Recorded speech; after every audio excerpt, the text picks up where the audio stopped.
Bahkan hari ini saya mendapatkan informasi akan membuat laporan 2 orang lagi. Salah satunya adalah satpam di salah satu rumah sakit, ya. Dan kebetulan kita kenal dekat dengan owner rumah sakit. Kenapa? Karena mulutnya udah keterlaluan. Oke, yang kedua, saya tidak setuju sama sekali dan saya sangat aneh tuh pemikirannya, sesat pemikirannya, membawa-bawa nama umat. Hei, ya ingat, misi saya yang selanjutnya adalah saya akan mengumpulkan beberapa ustadz, orang ternama dan kiai ternama di Indonesia untuk mematahkan yang selalu membawa-bawa nama Islam, selalu membawa nama umat. Padahal itu adalah organisasimu sendiri, ya. Empat Tuhanmu bahkan berkata Tuhanmu berkata bahkan terhadap orang yang aniaya kepadamu, kau kasihi dan doakanlah dia. Sementara di bait Allah dia obrak-abrik dagangan orang. Munafik gak dia, Bang? Di bait Allah dia obrak-abrik dagangan orang. Munafik gak dia, Bang? Bang, konsepnya itu beda, Bang.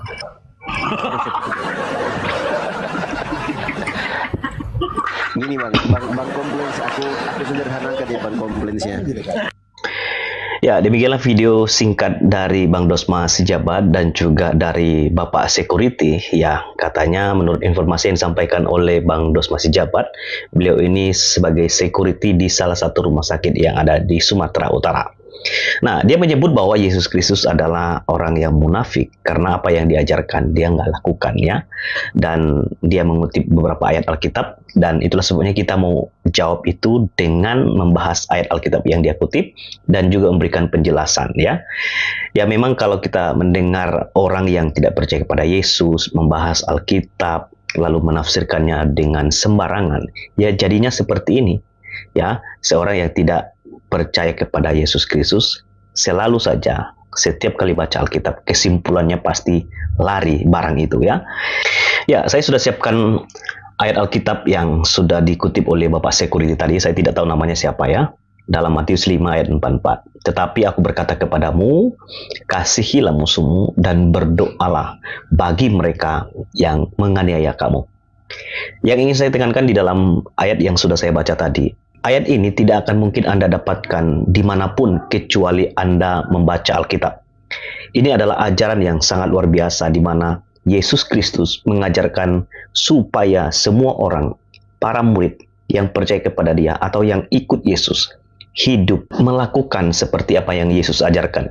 Dan pengajaran yang sangat agung ini, Yesus ajarkan supaya setiap orang bukan hanya mengasihi orang yang mengasihi kita, bukan hanya mengasihi orang yang baik kepada kita, bukan hanya mengasihi orang yang banyak memberi kepada kita, tetapi Yesus mengajarkan lebih tinggi supaya kita mengasihi musuh kita.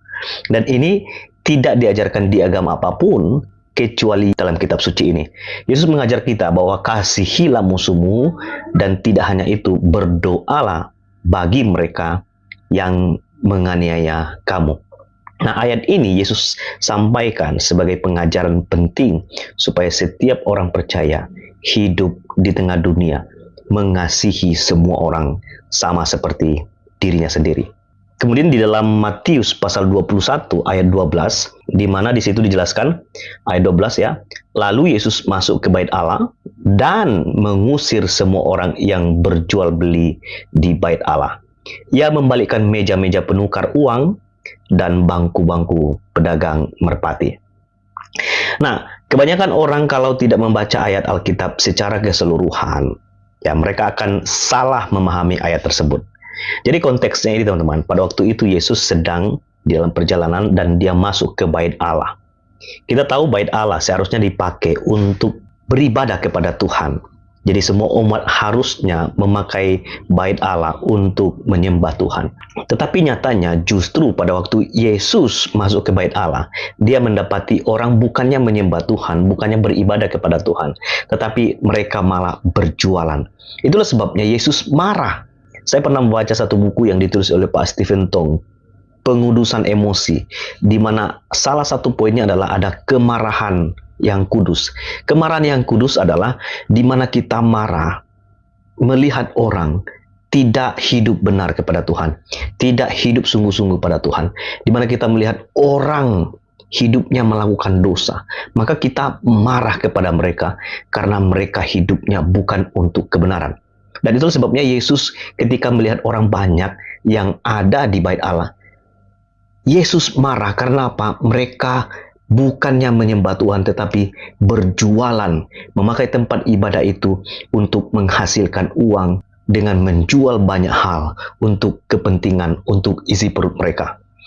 Dan itulah sebabnya Yesus marah dan dia menjungkir balikkan meja-meja penukar uang dan juga bangku-bangku pedagang merpati.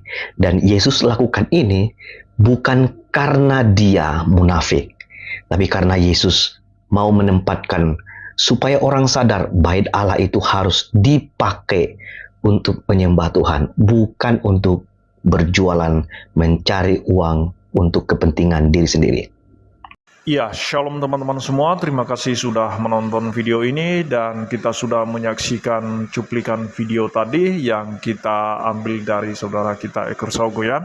Nah teman-teman, apa yang disampaikan oleh Bang Dosma tadi, Dosma Sijabat sebagai pengacara, dia sudah melaporkan di beberapa waktu yang lalu ada beberapa orang yang diduga melakukan penistaan agama, termasuk Yuma dan Riva dan juga Nora Aritonang, yang dimana di live TikTok mereka itu mulut mereka itu tidak bisa dijaga teman-teman, tidak bisa dikondisikan, bahkan mereka menyamakan Tuhan Yesus itu dengan binatang, dengan buah pelir, Trinitas itu.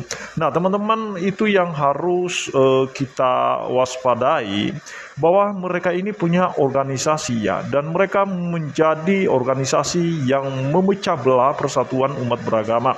Nah teman-teman, kalau kita lihat di mana-mana mereka live TikTok, bahkan ketika mereka dilaporkan, mereka selalu membawa nama agama dan seolah-olah mereka menjadi pahlawan untuk membela agama teman-teman ya, untuk membela ajaran mereka, padahal itu demi kepentingan organisasi mereka sendiri.